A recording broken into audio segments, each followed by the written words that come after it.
Tila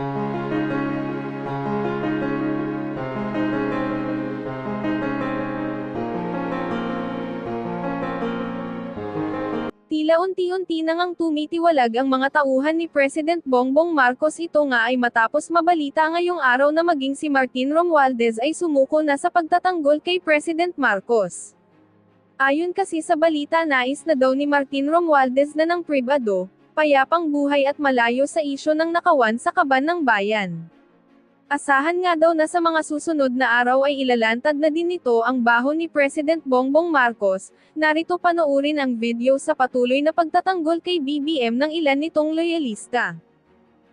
Sir, on a slightly different topic, can we get an update with regard to the whereabouts of Zaldico as well as Porac Mayor? Porac Mayor Jaime Capil. Zaldico is believed to be in Europe, suspected to be in Portugal. He is suspected to have a Portuguese passport acquired so many years ago. Ayun lang ang details. Nakikiusap kami sa lahat ng mga Pilipino sa buong mundo na kung makita nila si Zaldico, kung pwede na lang picturean, padala kagad, i-post kagad sa internet para may idea tayo kung nasaan siya. Sa ngayon, ang hinala namin ay nasa Portugal siya at doon po siya naninirahan. Pagdating kay Porac Mayor, he is in the Philippines as of immigration records and dito pa rin siya. There is a warrant of arrest out for him and he has sent surrender feelers to the PNP. We will know within this week kung mag-surrender siya. Kung hindi, umpisa na namin yung intensive manhunt para sa kanya. Sir, yung kay Zaldico in Portugal, can we confirm if he has a golden visa? And how does the DILG intend to repatriate him to the Philippines considering that we have no extradition treaty with Portugal? That is something the DFA will have to answer, not the DILG. Interior kami, so it's only within the Philippines. So pagdating sa ganyang bagay, the DFA is the best person to answer. Okay po. Next question, Eden Santos, Net25. Secretary, good afternoon po. Sa part po ng pagtugis kay former Congressman Zaldico, wala po ba tayong group effort? Pagtugis. Pag-aresto sa kanya dahil meron naman pong warrant of arrest. Ang tugis Wala po in ba English is tayong- hunting ba yun? Ang tugis po. Hunting yan, no? Sige. Po. Wala po ba tayong group effort para mas mapabilis yung pagdakip po sa kanya? Talagang ginamit mo yung group effort, ha? Meron naman. It is a whole of government approach to get Zaldico. The DFA, the DILG, the Ombudsman, the DOJ are all working together in order to get a satisfying outcome into the repatriation of Zaldico back to the Philippines.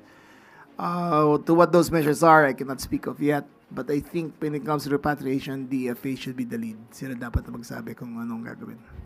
So wala pa po yung pag-cancel nung kanyang passport? Meron na. Pagkaalam ko, na-cancel na yung passport niya. Pagkaalam ko lang, ha? But you can check again. Pero, again, we believe he's holder of 2 passports, eh.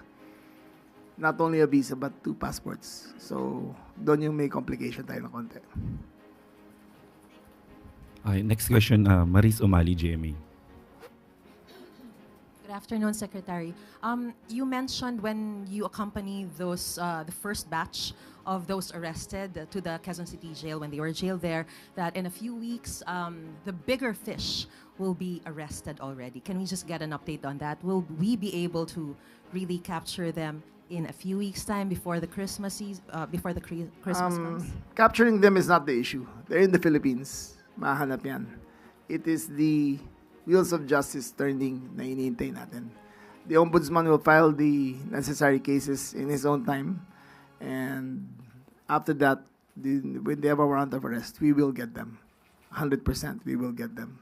But definitely there will be bigger fish because that is one of the issues that Yes, were raised we will. yesterday in the rally that parang in their own words, puro dilis at sapsap lang daw ang mga na-aresto and not the pating at mga balyena.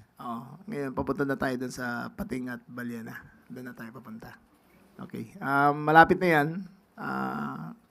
Bigyan natin ng ombudsman ng karapat-dapat na oras. Kasi si ombudsman meron siyang ethics sa pag-file ng case. Gusto niya may reasonable certainty for conviction. So hanggang hindi niya final yan, ibig sabihin, hindi siya sigurado. So pag file niya, ibig sabihin yan, sigurado siya mako-convict na lahat yan. Thank you. But in his own time, lalabas yun. Thank you po. Ngayon naman po, pakinggan po natin si Police Brigadier General Randolph Tuanyo. Okay na ako. If there are no other questions, I have a meeting at the house. So, okay na. Thank you very much. Thank you.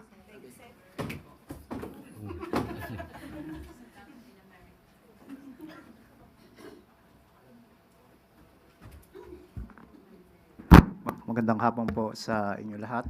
Kaugnay ng kilos protesta na sinagawa kahapon, ang Philippine National Police po ay nais na iulat na sa kabuuan, nagkaroon po tayo ng 87 kilos protest actions nationwide, kung makikita niyo po sa screen. At sa kabuuan, ang pinakamarami na kilos protesta na nai-record natin kahapon ay sa NCRPO, na nagkaroon po tayo ng 20 places na nagkaroon po ng kilos protesta na kung saan umabot tayo ng more or less na 12,000 plus. Sumunod po dito ay ang Police Regional Office 10 sa Region 10 na nakasunod-sinudan po ng Region 3, ng Region 4A at ng Region 6. Sa kabuuan po, ang deployment na ginawa ng Philippine National Police ay umabot po ng 17,000 plus. At ito po ay majority po rito ay sa People Power Monument, sa Edsa Shrine, sa Claro M. Recto, corner ng Loyola, sa Luneta Grandstand po. Any questions po kaugnay ng kilos protesta na nangyari po kahapon? Meron po bang katanungan? Christian Yusores, DZMM. Yes, sir. Sir, yung ilan po sa mga organizers ng protests kahapon, admittedly, hindi rin sila ganun kasatisfied sa numero ng mga umattend. Although para sa kanila, successful yon, pero they are open na pag-aralan na mag-conduct ulit ng panibago pang trillion peso march or mga anti-corruption protest. How is the PNP preparing for that kung sakali po na maulit-ulit yung mga ganun kalaking protests? Thank you. Yung security posture na isinagawa ng Philippine National Police kahapon, ito po ay base doon sa template na isinagawa ng security preparations noong September 21 at yung religious rally. Ang security posture po na sinagawa natin, nakita natin, nagsagawa po tayo ng 17,000 plus. Well, ang ultimate goal naman po natin ay magkaroon tayo ng mapayapa, tahimik na pagsasagawa. Marahil ito po ay muling i-adapt yung pong format na ginawa po natin kahapon sa mga darating na kilos protesta. Ang importante po, naging tahimik at payapa yung pong pagsasagawa ng kilos protesta ng ating pong mga kababayan. Maraming salamat po. Any questions po? Ann Soberano, Bomba Radyo po. Sir, follow-up ko lang. Yung nahuling nagpanggap po na media, may nakasuot na mga Kevlar. Ano ang update dun, sir? Apo, nais lang po nating linawin na hindi po sila nahuli. Sila po ay inimbitahan doon sa police station sa May Ermita. Ito po ay kaugnay ng umiiral na city ordinance na pagsusot po ng balaklava during rally po. Makaraan na magpakita sila ng mga kardapang mga identification cards, sila po ay kaagad na rin po na pinakawalan po o nirelease na rin po sila kaagad. Bakit daw po sila nakasuot ng ganun, sir? Accordingly, ang sa report po nila, sinasabi po nila ito ay kanilang protection dahil po doon sa nakita nila na experience ng September 21 rally, di umano ito ay protection nila sa kanila pong sarili na upang sila hindi po masaktan. Legitimate media din po ba sila? Sila po ay practitioning ng journalism po. Saan po, sir? Sila po ay nakabase sa Cavite po. Okay. So, hindi po sila based dito sa Metro Manila? Hindi po, tama po kayo. Thank you, sir. Any more questions po? Ay, wala na po. Yusek. Thank you Thank you, po. sir. Maraming salamat kay Secretary John Vic and kay General Tuanyo. Maraming salamat po sa inyong pagpapaliwanag. Thank you po. At handa na po ako tumanggap ng inyong mga katanungan. First question po, Maris Umali, GMA News. Good afternoon, Yusek. Ma'am, you mentioned a while ago that the president is one with the nation in their calls to make the liable answerable to, or to be held accountable for their for the issues on flood control and budget insertion. But one of the major calls also in the rallies yesterday was for the president himself to be held accountable, if not by virtue of direct link, by virtue of command responsibility. what is the reaction of the president to these calls? And let me just also clarify what you mentioned yesterday in the interview in the special coverage of GMA. Is the president willing to appear before the ICI if there will be evidence that will link him to those issues? Ang ICI po ay isang independent commission. Kung ano po ang maibibigay sa kanilang maliwanag na ebidensya, wala naman pong pagtututol ang Pangulo dyan. Kung sasabihin po natin na command responsibility, siguro magbigay na lamang po sila kung paano nila ililink ang Pangulo patungkol dito. Tandaan po natin, ang Pangulo ang nagpasimula nito. Hindi mabubukas ang ating isipan, hindi mabubukas ang ating mga mata, hindi mabubukas ang ating tenga kung hindi mismo si Pangulo Marcos Jr. ang nagpasimula ng pag-iimbestiga na ito. Nais ng Pangulo na managot ang dapat na managot. Ma'am, just a follow-up. There were also calls for the president to sign as urgent the anti-dynasty bill. Pwede po ba kaming humingi ng reaction lang dito? Pag-aaralan po ng Pangulo kung ano nasa sa loob po ng bill na yan. At tignan po natin kung ano magiging reaction po niya. And one last. Reaction din po ng palasyo dun sa sinasabi ng mga tao na for also the vice president to be tried for the issue on intelligence funds. Again. Kasi ang panawagan po ng mga tao yesterday, Pangulong Bongbong panagutin, VP Sara litisin. So, meron din po kay VP Sara. So, yung may mga efforts pa ba for the Vice President to also be tried on the issue that was linked to her before? Kasi parang ang dating sa mga tao, parang nakalimutan na yung issue on intelligence funds. O siguro panawagan po ito sa mga nag-iimbestiga, sa maaaring mga complainants, kung may mga ebidensya naman po, dapat kumilos na rin po sila. Lahat naman po ay dapat managot. Kung dapat na sangkot or sila ay sangkot sa mga maanumalyang, let's say, mga corruption. Hindi lang pang flood control projects po. Lahat ng korupsyon na sila ay may ebidensya, dapat pong panagutin ang dapat na managot.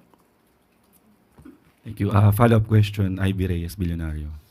Hi, ma'am. Good afternoon. Ma'am, with the calls for the president to step down and be held accountable, not just from the camp of the Dutertes, but from progressive groups as well, there are sentiments that the president is at his weakest right now. Your thoughts on that po? At his weakest? Ito ba bang panahon na to? Na siya po ang nagpaimbestiga? Hanggang ngayon po, maraming ginagawang aksyon para mapanagot ang dapat na mapanagot. Ang dami na po na napaaresto, marami na po rin na kinasuhan, marami na po na naibalik na pondo. Ito ba yung weakest na masasabi natin?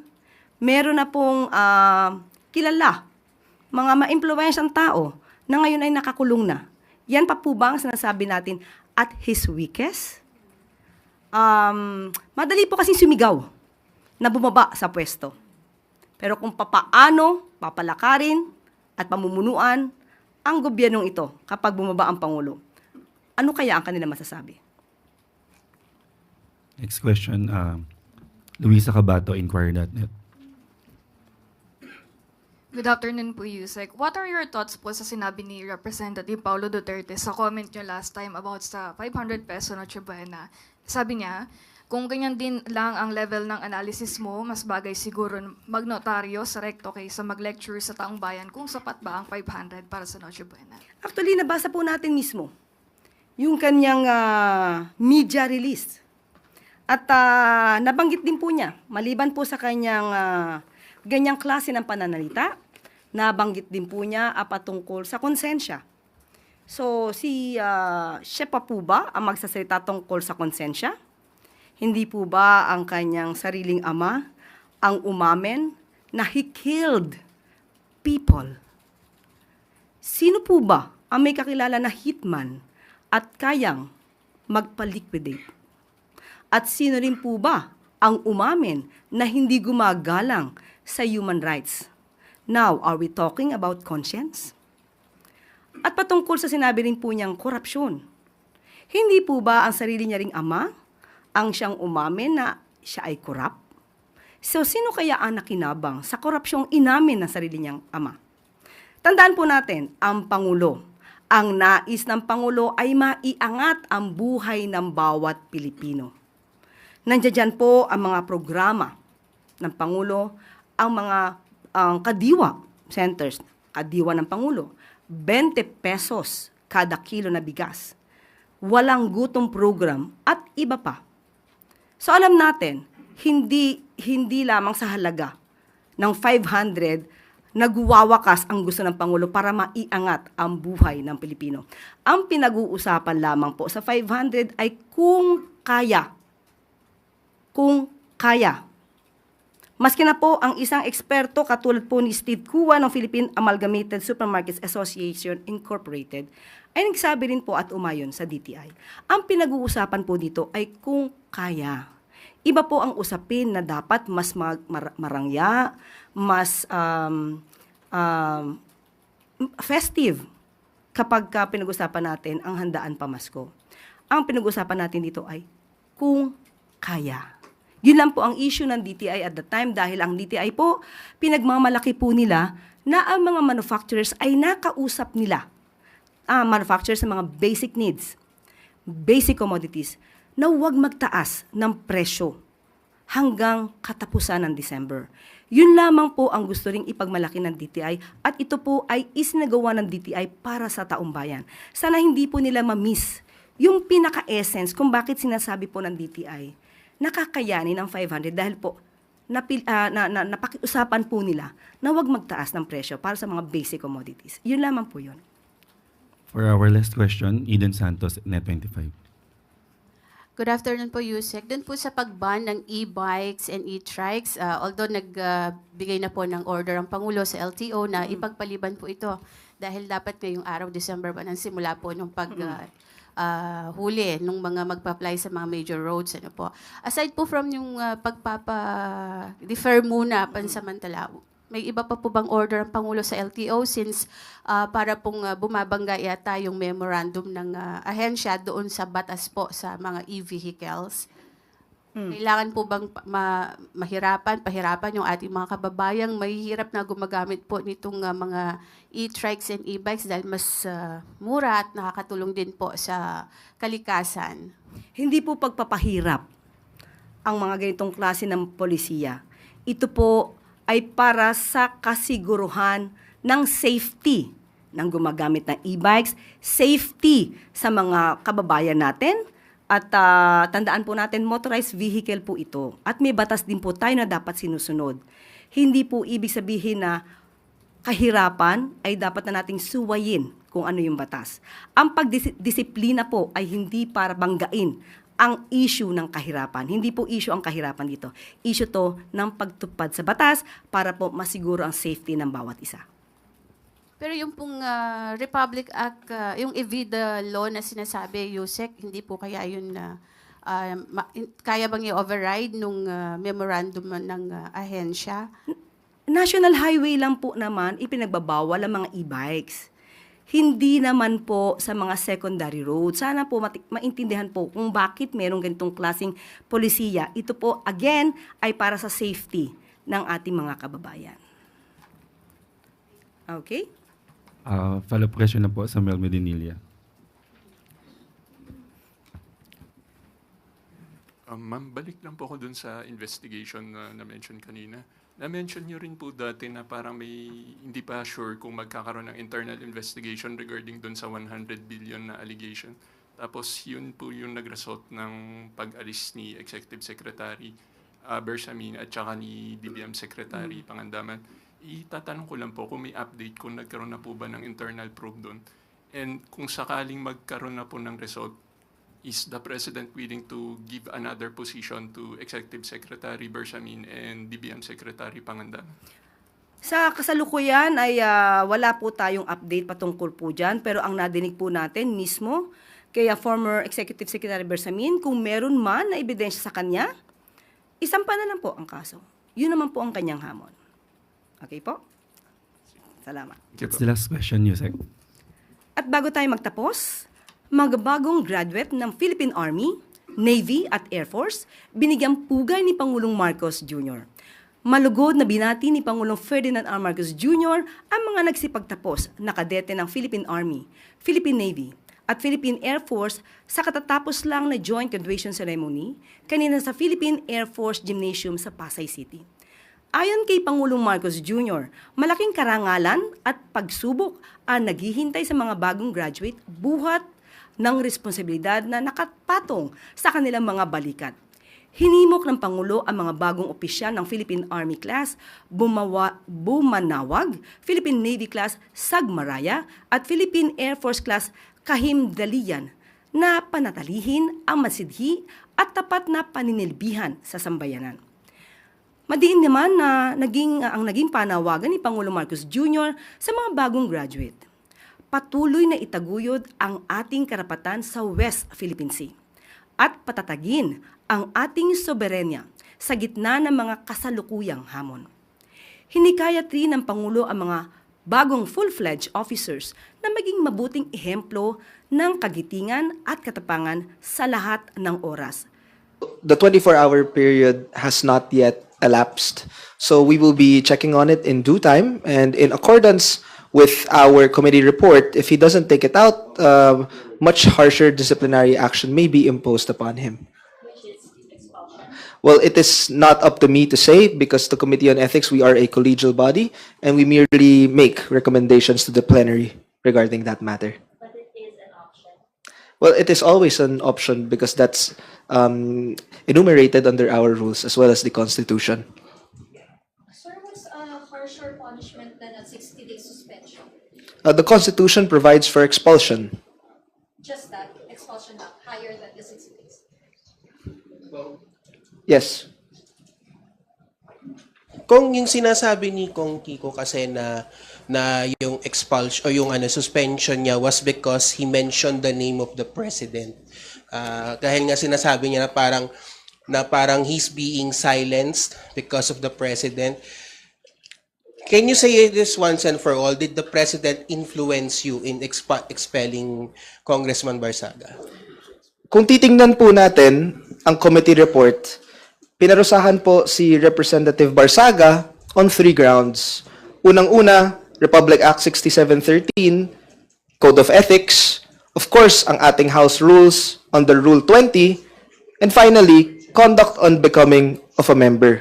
So, tungkol po sa inyong katanungan, kung titingnan natin ang committee report, pati ang records, madalas po i-bring up dito ang freedom of expression. Pero kung bubusisiin po natin ang mga annexes na naka-attach, kung ano ang mga speech na dineliberate ng ating committee, of course, the freedom of expression, constitutionally protected right yan eh. Lahat tayo may karapatan sabihin kung ano ang ating mga hinaing at mahalaga yan sa bawat demokrasya. Kung titingnan niyo po ang House of Representatives, binubuo po kami ng iba't ibang partido, iba't ibang pananaw, iba't ibang constituency. Ngunit, bagamat may mga pinagkakaiba kami pagdating sa pananaw, kami po ay professional pagdating sa isa't isa at meron po kaming respeto sa institusyon, pati po sa mga proseso. Ang House of Representatives, wala po sa amin kung meron kang oposisyon or kung hindi ka sumasang-ayon sa pamahalaan. Hindi po yan problema dahil karapatan po natin yan. What we are disciplining is conduct on becoming of a member. Kaya napakahalaga po ng ethics recommendation na na-adopt ng plenary because we have to draw a line between the genuine exercise of freedom of expression, ang totoong freedom of expression, kumpara sa conduct on becoming of an elected official. So to answer your question, dahil ba iba ang pananaw niya pagdating sa pamahalaan, yun ba ang dahilan? Hindi po. Kasi kung titingnan natin ang linalaman, kung genuine political criticism ang dahilan kung ba't siya kung ba't siya sinuspinde sa Kongreso, ostentatious display of wealth, may mga larawan po and attached po yan sa complaint. Ang ostentatious display of wealth or ang pagpapakita ng karangyaan, wala naman yun kinalaman sa politika or political opinion. Pangalawa, ang lewd photos, ang pagpapakita ng mga imahe na nakakabastos sa ating mga kababaihan, hindi po yan political criticism or speech.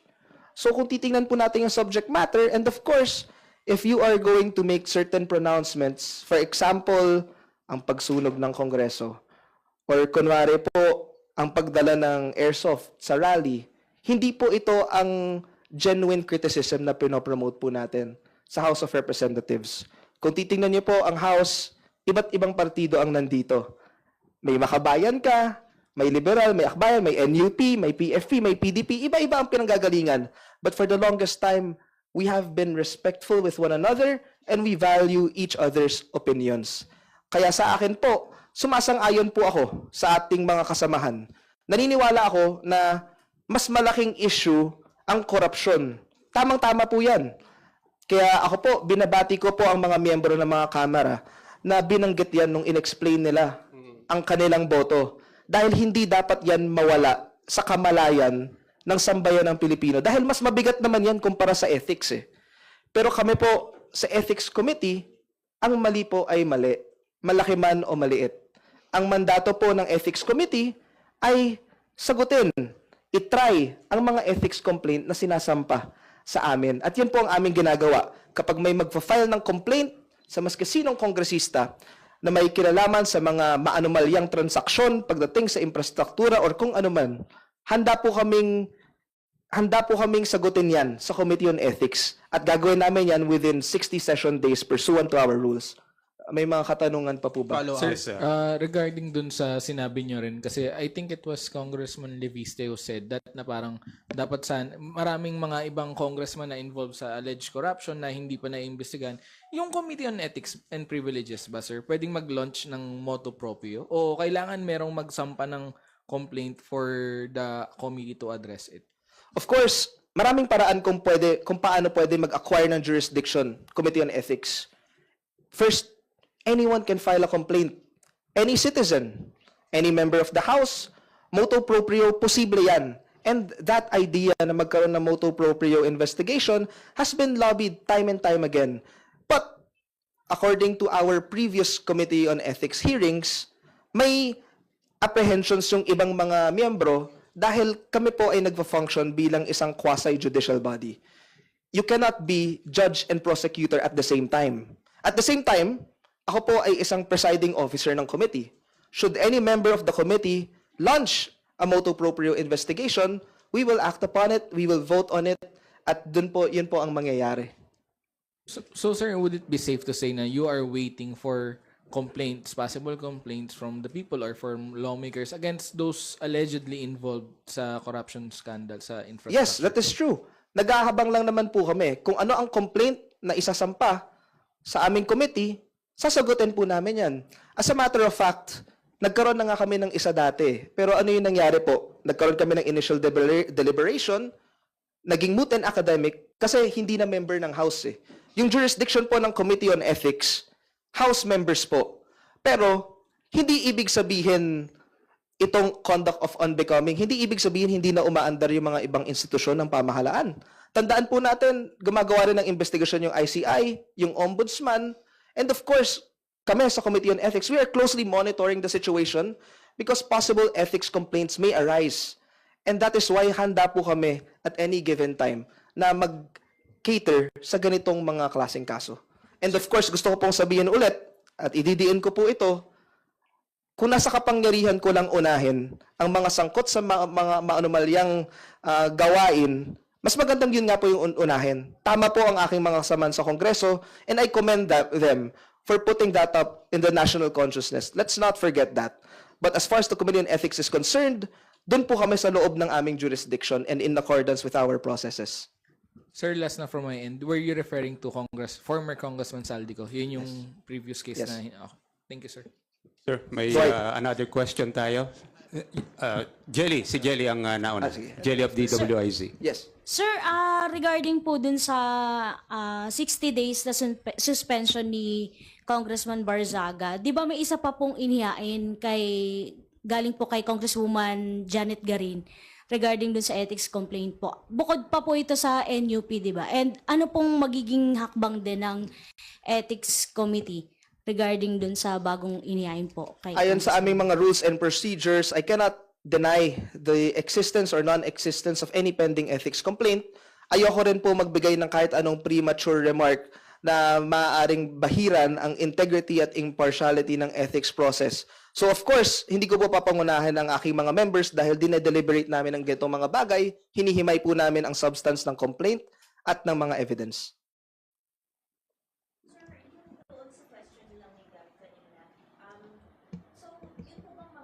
Pronouncements ng mga congressmen like Leviste, San Fernando Flor, saying plundering the coffers of government to boost infrastructure projects is what's unethical, and then maybe nag-get na yung kampanya ko, Batanggin, yung lawmaker, yung isa sa mga inact sa kanya. Is that enough for the panel to begin an investigation, an ethics investigation?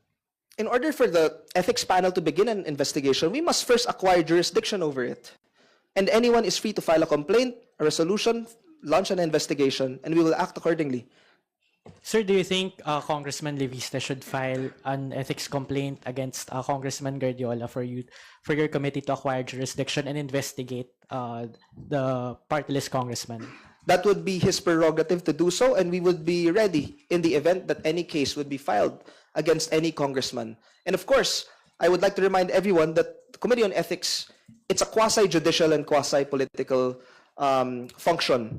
Why would I like to highlight this? Quasi-judicial function siya dahil ang Committee on Ethics, guided kami by the contents of the complaint, by evidence, by the Constitution, and by our rules and procedure. Sa amin po, sa Committee on Ethics, meron kaming 60-session day time limit to conclude our hearings when it comes to addressing a case. So, should an ethics complaint be filed against any member of the House of Representatives, handa po kaming tanggapin ito, and maganda po na naka-attach lahat ng ebidensya ng complaint para at least ma-actionan natin yan in accordance with our rules. Sir, aside from Congressman Kiko Barzaga, may iba pa po bang kongresista na may kinakaharap na reklamo ngayon sa Ethics Committee? Like I said a while ago, the Committee on Ethics, under our rules, all its proceedings are considered classified in nature. But one thing I could assure everyone, wala po kaming backlog sa Committee on Ethics. Natatalakay po namin lahat ng mga case na na-file sa amin, and tuwing meron pong nagpa-file ng complaint laban sa isang mambabatas, kung sakaling may mga defects, binabalik po namin to sa complainant para i-correct po nila. Kaya maski sino po pwede mag-file ng complaint laban sa kahit sino mang member ng House of Representatives. Congressman, sino po yung 11 na nag-abstain kahapon? Ay, hindi ko rin po alam kung sino. I see, never got a copy of the vote. Okay, thank you. Okay.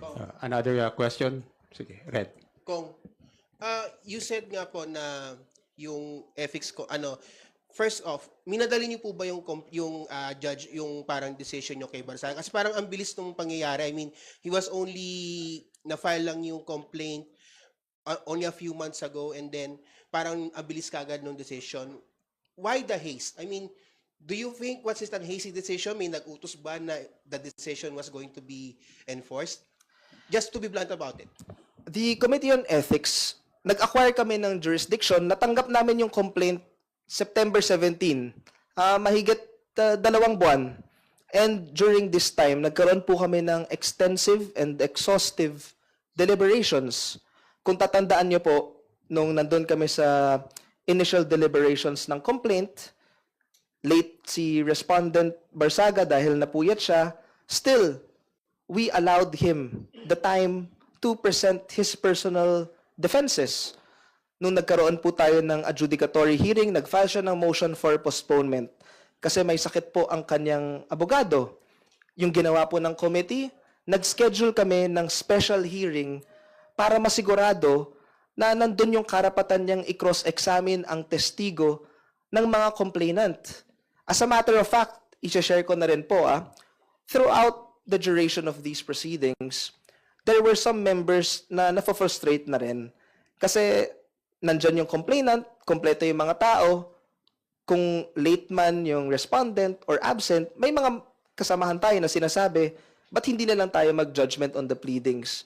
Committee on Ethics members, we made it a point na mag-schedule kami ng extra time para sigurado po na ang respondent sa ethics complaint, masagot niya lahat ng allegation laban sa kanya. Dahil karapatan niya pong i-cross-examine yon at yun rin po ang mag-guide sa committee kung ano ang magiging pagpasya namin sa aming committee resolution.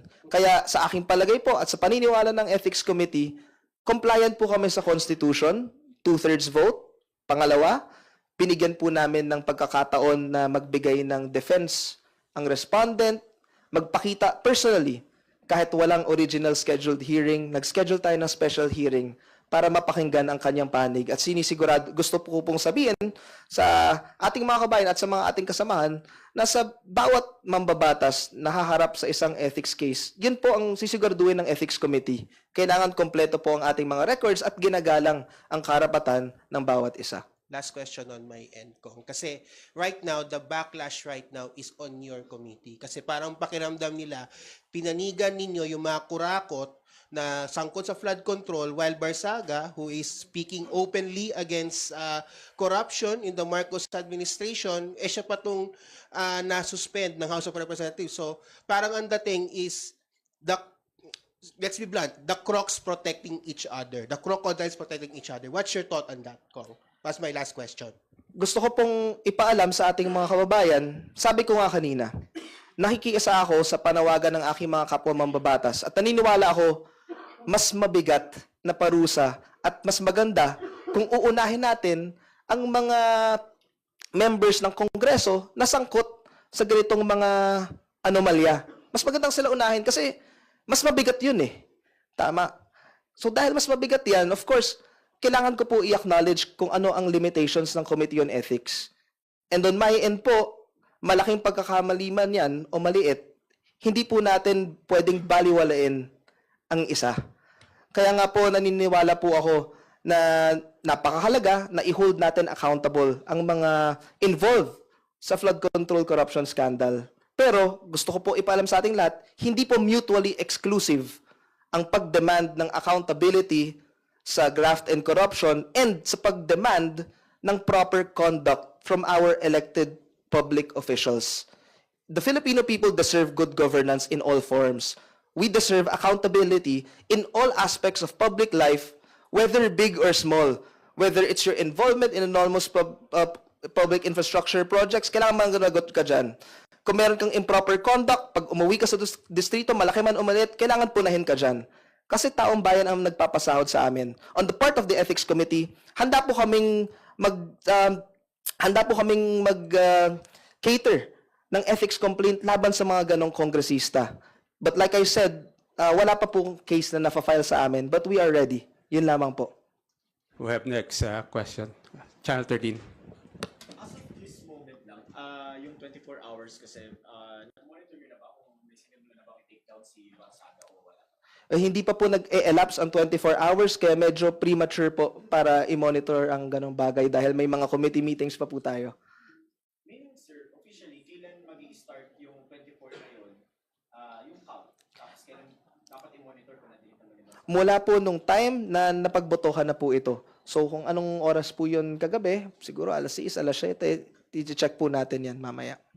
So sir, if ever lang naman, theoretically on record, just, situationer, if lumampas yung 24 hours at walang ni isang attempt of deleting a single post, what would the process be? Kailangan ba may magreklamo ulit? Or it's in the jurisdiction of the Ethics Committee since nabanggit nyo sa committee report kahapon na isa yun sa mga kondisyon na pwede niyang harapin kung sakaling hindi niya sundin? Well, of course, kailangan mag-assume kami ng jurisdiction in accordance with our rules. Kailangan may mag-file ulit, may mag-manifest, and that's when we act upon it. But of course, gusto ko po i-highlight muli, walang mali sa pag-criticize or sa pag-oppose sa positions ng gobyerno dahil karapatan nating lahat yan. Lalong-lalo na kung isa ka pong public official dito sa Kongreso, trabaho mo rin yan. But we must do so within the bounds of the code of conduct. So yun po ang napakahalaga. We are not suppressing the free exercise of speech, but we must draw a line kung ano po ang genuine freedom of expression, ang genuine criticism at opposition compared to improper conduct. Meaning, sir, in terms of procedure, you'll need to report again in the plenary, sabihin na, for example, hindi nasunod yung ganitong kondisyon, and then it's a matter of vote again whether whatever harsher penalties yung i-impose. Well, of course, kailangan mag-convene po ng Ethics Committee. So may mga scheduled hearing naman kami para dyan. Madali lang naman kung may member na gustong mag-manifest. So yun po, pwede naman po. Hindi. Okay, next question is Joy. Good afternoon po, Kong. Sir, how about yung pinost po ni Kong Kiko na unahin nyo daw po sa ethics complaint yung mga congressman na may issue ng moral turpitude, may marami daw pong involved sa illicit affairs. Yung sa akin po, ma'am, mas kasino pwede mag-file ng kaso laban sa mas kasinong kongresista at handa po kaming tanggapin ng ganitong mga klaseng ethics complaints. Si Representative Barsaga, may mga final siyang complaints, tinatanggap rin naman po namin. Kung may defects, binibigyan po namin ang lahat ng pagkakataon na ayusin ang kanilang complaint. Kaya sa amin po, ready po kami mag-address ng kahit anumang ethics complaint na isasampa sa amin. Kong, may clarification lamang po dito. Kasi yung 60-day suspension na imposed po, ito ba'y effective immediately? At yung 60 days ba na suspension, are we talking of calendar day or session days? Yung 60 days po, effective immediately, and 60 days calendar days po yan. So 2 months lang talaga? Yes. Yung ano yan, okay. Some more questions? Sir, can you please cite specific improper conduct ni Representative Barsaga? Because you said it's okay to criticize, but he had improper conduct kasi. Was it yung singing in the session hall or, like shooting in front of the faces of the Kongs? Okay, specifically po, yung nakalagay sa complaint, 3 lang naman yan in essence. Unang-una, yung ostentatious display of wealth. You cannot count that as a genuine political criticism. It touches upon the conduct and decorum of a member of the House. Kung tatagalugin ko po, ang pagpapakita ng karangyaan, hindi po yan political na kritisismo. At labag po yan sa Code of Conduct ng House of Representatives. At wala po yung kinalaman sa lehitimong pag-criticize sa gobyerno. Pangalawa po, bibigay po ako ng pangalawang halimbawa, ang pag-post ng mga larawan na nakakabastos sa ating mga kababaihan. Wala ka po dyang kinikriticize politically. And of course, hindi na po yan parte sa trabaho mo bilang isang mambabatas and it doesn't reflect well on the institution as a whole. Pangatlo po, of course, kapag meron kang inflammatory remarks na mag-degrade sa trust ng ating institusyon. For example, tulad ko po ng sabi kanina, if you would insinuate na susunugan ang House of Representatives or kung magbibigay ka po ng mga kasabihan tulad ng pagdala ng airsoft sa mga protesta, hindi po yan tama. Like I said, kung titingnan po natin ang komposisyon ng Kongreso, iba't iba ang mga partido dyan, iba't iba ang constituencies, iba't iba ang pananaw. Ngunit, kapag kami po ay nagtatrabaho, meron kaming respeto at paggalang sa isa't isa. Kung meron silang kritisismo laban sa mga maski sino mang administrasyon, wala namang pinipigilan ang Kongreso dahil trabaho po natin yan. Ang mahalaga lang po, madraw natin yung line kung ano ang katanggap-tanggap bilang isang mambabatas na inhinalal ng taong bayan at kung ano po ang hindi.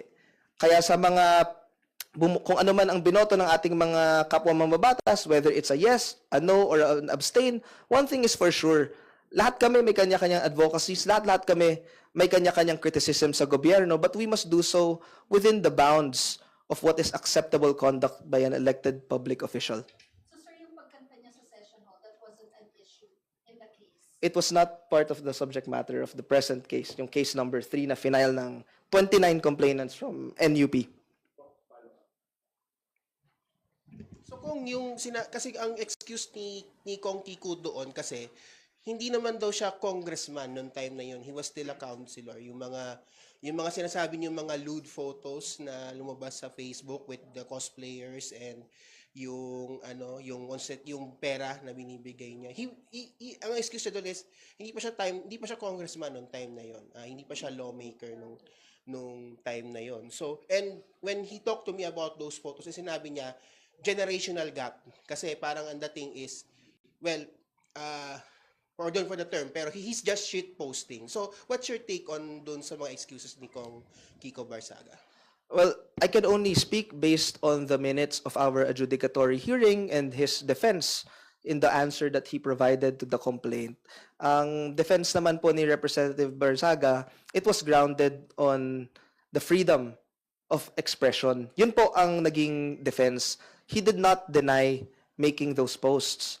So nagkaroon po kami ng ng adjudicatory hearing tungkol sa bagay na ito, and napagpasyahan po ng committee dahil ang naging central argument po dito, depende sa nag-i-interpret dahil subjective ang isang bagay. Pero bilang isang mambabatas at representative ng taong bayan, ang mahalagang tanong ay ito, katanggap-tanggap ba ito sa ating mga kababayan kung ganito ang pagtanaw ng isang kongresista sa ating mga kababaihan? Okay, wala na ba? May question pa ba? Okay.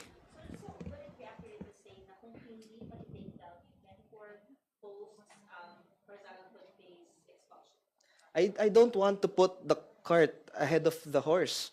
The Committee on Ethics, we can only act upon complaints as set forth by our members. And as regards to the specific sanctions that will be imposed on a member for alleged violations of misconduct, isa po yung bagay na tinatalakay namin. Depende sa mga ebidensyang nakaakibat sa complaint, depende sa depensa ng respondent sa isang adjudicatory hearing.